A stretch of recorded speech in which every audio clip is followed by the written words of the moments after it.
नमस्कार दर्शक बंधु चलते देखी ना आज सकाल केतोटी ताजा खबर भिडियो को शेष पर्यटन देखूँ। जदि भिडियो भल लगे गोटे लाइक गोटे सब्सक्राइब करने को भूलें। चलतु आज संपूर्ण खबर उपर नजर पकाइबा। आज खबर मुख्यमंत्री मोहन चरण माझी राज्य में वन्यजंतु आक्रमण में पूर्व मिलुवा मृत्युकालीन सहायता राशि को 6 लाख टंकार 10 लाख टंका को वृद्धि करिसेंति। जंगल पार्श्ववर्ती ग्रामगुड़िक साधारणतः वन्यजंतु आक्रमणर नजर अधिक रही है। वन्यजंतु आक्रमण में धनजीवन नष्ट होता है। यही सबु दृष्टि रखी मुख्यमंत्री क्षतिग्रस्त लोकों को सहायता राशि वृद्धि करिसेंति। निष्पत्ति अनुजाई मृत्युकालीन सहायता राशि वृद्धि करा जिबा सहित जदि बासगृह क्षतिग्रस्त होता है तेबे अंत्योदय गृह योजना रे गृह नचेत समतल आर्थिक सहायता प्रदान करा जिवो। रोषेई घर धान संरक्षण गृह किंबा छेली गुहाल क्षतिग्रस्त हेले 3000 टंकार अनुकंपामूलक सहायता राशि प्रदान करा जिवो। सेहिभଳି पक्का पाचेरी कंपाउंड वाल क्षतिग्रस्त हेले प्रति मीटर पिछा 5000 सर्वाधिक 25000 टंका पर्यंत अनुकंपामूलक सहायता राशि प्रदान करा जिवो। परवर्ती खबर चलंता ट्रेन लु पड़ी 5 जनकर मृत्यु। एभली अभावनीय घटना घटी महाराष्ट्र थानेर एक लोकल ट्रेन रे मुंबई रे मृत्युस्पंदन कहुवा लोकल ट्रेन लु पड़ी 5 जन यात्री मृत्यु होईछि। गतकाली सकाଳେ 9टारे एभली घटना घटी। ट्रेन ले अधिक यात्री थिले। ट्रेन ले पाद रखिबा पई कोनोसी स्थान नथिला। यात्री माने द्वार रे झुली यात्रा करुथिले, तेणु एही दुर्घटना घटी। वर्तमान रेल प्रशासन एक पुलिस घटनास्थल रे पहुंची तदंत आरंभ करिछि। परवर्ती खबर मंत्री बड़ घोषणा राज्य में 100 ରୁ 150 गाँ हेब महापुरुष आदर्श ग्राम। पंचायत राज मंत्री रवि नायक सोमवार एक बड़ घोषणा करिसेंति। राज्य में 100 ରୁ 150 गाँ को महापुरुष आदर्श गाँ करने को मंत्री सूचना देइछंति। पंचायत राज विभाग पक्षरु आदर्श गाँर उन्नति करा जिवो। एथिरे 9 ରୁ 10ଟି विभाग मिलित भावे गाँव रे उन्नति रे सहयोग करिवे। जेते व्यवस्था अच्छी सबू सरकार जुगाई देबे बोली मंत्री कहिसेंति।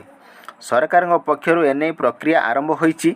खूब शीघ्र यह कार्यकारी हेबो बोली मंत्री गणमाध्यम सामने प्रकाश करिसेंति। परवर्ती खबर रथयात्रा समय भक्त मान को ओडिशा रे पुरी रे बस स्टैंड रो बड़दाण्ड पर्यंत मागणा ऑटो रिक्शा सेवा जोगाई दिया जिवो। आगामी रथयात्रा पई प्रस्तुति जांच करिबा पई पुरी रे चलीथिबा द्वितीय समन्वय बैठक समाप्त हेबा परे परिवहन मंत्री विभूति भूषण जेना ए संपर्क में सूचना प्रदान करिसेंति। बस स्टैंड एवं बड़दाण्ड मध्य भक्त मानक पई मागणा ऑटो रिक्शा सेवा उपलब्ध हेबो बोली मंत्री सूचना देइछंति। से यह मध्य प्रकाश करिसेंति जे पुरी रे तालबणिया रे रथयात्रा बाहुड़ा यात्रा एवं सुनावेश प्रभु श्री जगन्नाथ एक भाई भौणी सुनावेश उत्सव पई एक अस्थायी बस स्टैंड निर्माण करा जिवो। परवर्ती खबर राज्य में पुणी जड़े लोके कोरोना पॉजिटिव चिन्हट होइछंती। जनस्वास्थ्य निर्देशक डाक्तर नीलकंठ मिश्र गणमाध्यम को यह सूचना देइछंती। एथिसहित राज्य में कोरोना आक्रांतक संख्या 49 रे पहुंचीथिबा बेले सेतुरु 15 जन सुस्थ होइछंती। एबे 34 जन आक्रांतक चिकित्सा जारी रहिछि। परवर्ती खबर निर्माण हेब स्वतंत्र अतिथि भवन प्रति जिला पई रहिबो 100 कोठरी। राजधानी को नुआ रूप देबाकू राज्य सरकार बड़ प्लान करिसेंति। जिल्लारू भुवनेश्वर आसुथबा लोकंक जेपरी असुविधा नहेब सेथिपई राजधानी रे निर्माण हेब स्वतंत्र अतिथि भवन। प्रति जिला पई 100 कोठरी विशिष्ट गेस्ट हाउस निर्माण करा जिवो। 30 जिला पई 30टी अतिथि भवन 3000 कोठी रहिबो। गेस्ट हाउस गुड़िक प्रति जिला नारे नामित करा जिवो। बीजेपी सरकार वर्षे पूर्ति उत्सव पालन करने को जाउथुवा बेले एही बड़ सूचना देइछंती राजस्व मंत्री सुरेश पुजारी।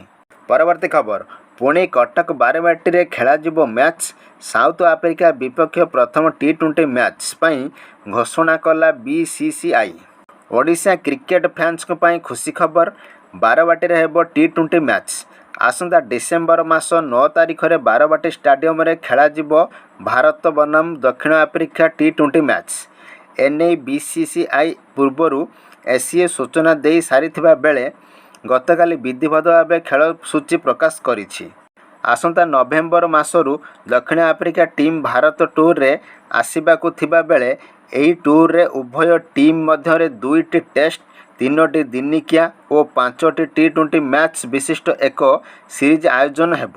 ପରବର୍ତ୍ତୀ ଖବର, ଆଲିଗଡ଼ର ହୀରା ବ୍ୟବସାୟୀ ଅଭିଷେକ ଅଗ୍ରୱାଲ ଏବଂ ତାଙ୍କ ପରିବାରର ବୃନ୍ଦାବନ ବାଙ୍କେ ବିହାରୀ ମନ୍ଦିର ଦର୍ଶନ ପାଇଁ ଆସିଥିଲେ। ଦର୍ଶନ ସାରି ଗାଡ଼ି ରଖିଥିବା ପାର୍କିଂ ଆଡ଼କୁ ଯାଉଥିବା ବେଳେ ହଠାତ୍ ଏକ ମାଙ୍କଡ଼ଟି ପାଖକୁ ଆସି ତାଙ୍କ ପାଖରୁ 20 ଲକ୍ଷ ଟଙ୍କାର ଅଳଙ୍କାର ଥିବା ହ୍ୟାଣ୍ଡବ୍ୟାଗକୁ ଛଡ଼ାଇ ନେଇଥିଲା। ମାଙ୍କଡ଼ଟିକୁ ଯେତେ ପ୍ରକାର ଖାଦ୍ୟ ଦେଖାଇ ବ୍ୟାଗ୍ ଆଣିବାକୁ ଚେଷ୍ଟା କରିଥିଲେ ବି ଶେଷରେ ବିଫଳ ହୋଇଥିଲେ। ଶେଷରେ ସେମାନେ ପୋଲିସର ସାହାଯ୍ୟ ଲୋଡ଼ିଥିଲେ। ପରେ ଦୀର୍ଘ 8 ଘଣ୍ଟାର ପ୍ରୟାସ ପରେ ସେମାନେ ବ୍ୟାଗ୍ଟିକୁ ସୁରକ୍ଷିତ ଭାବରେ ଫେରାଇ ଆଣି ଏହାର ମାଲିକକୁ ହସ୍ତାନ୍ତର କରିଥିଲେ। ପାଣିପାଗ ଖବର, ଏଥର ରଜରେ ପ୍ରବଳ ବର୍ଷା, 13 ତାରିଖ ପର୍ଯ୍ୟନ୍ତ ବିଭିନ୍ନ ଜିଲ୍ଲାକୁ ବର୍ଷା ସତର୍କତା। ଏଥର ରଜରେ ପ୍ରବଳ ବର୍ଷିବ। ଆସନ୍ତା 13 ତାରିଖ ପର୍ଯ୍ୟନ୍ତ ବିଭିନ୍ନ ଜିଲ୍ଲାକୁ ବର୍ଷା ସତର୍କତା ଜାରି କରିଛି ଭୁବନେଶ୍ୱର ଆଞ୍ଚଳିକ ପାଣିପାଗ ବିଭାଗ। ଦକ୍ଷିଣ ପୂର୍ବ ଓ ତତ୍ସଂଲଗ୍ନ ପୂର୍ବ କେନ୍ଦ୍ରୀୟ ବଙ୍ଗୋପସାଗର ଉପରେ ଏକ ଘୂର୍ଣ୍ଣିବଳୟ ସୃଷ୍ଟି ହୋଇଛି। ଧୀରେ ଧୀରେ ଏହା ଘନୀଭୂତ ହୋଇ ଆସନ୍ତା 13 ତାରିଖ ଭିତରେ ଲଘୁଚାପ କ୍ଷେତ୍ରରେ ପରିଣତ ହେବାର ସମ୍ଭାବନା ରହିଛି। ଏଥିସହ ଦକ୍ଷିଣ ପଶ୍ଚିମ ମୌସୁମୀ ବାୟୁ ପୁଣି ଥରେ ସକ୍ରିୟ ହେବାର ସମ୍ଭାବନା ଥିବାରୁ ଏଥର ରଜ ମେଘୁଆ ପାଗ ରହିବ ବୋଲି ଆକଳନ କରାଯାଇଛି। ପାଣିପାଗ କେନ୍ଦ୍ର ପକ୍ଷରୁ ଆସନ୍ତା 13 ତାରିଖ ପର୍ଯ୍ୟନ୍ତ ବିଭିନ୍ନ ଜିଲ୍ଲାକୁ ୟେଲୋ ୱାର୍ଣ୍ଣିଂ ଜାରି ହୋଇଛି। ଆଜି ପାଇଁ 26ଟି ଜିଲ୍ଲାକୁ ୟେଲୋ ୱାର୍ଣ୍ଣିଂ ଜାରି କରାଯାଇଛି।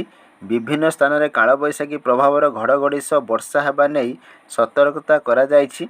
14 ତାରିଖ ଠାରୁ ଧୀରେ ଧୀରେ ବର୍ଷାର ବିସ୍ତୃତି ବଢ଼ିପାରେ।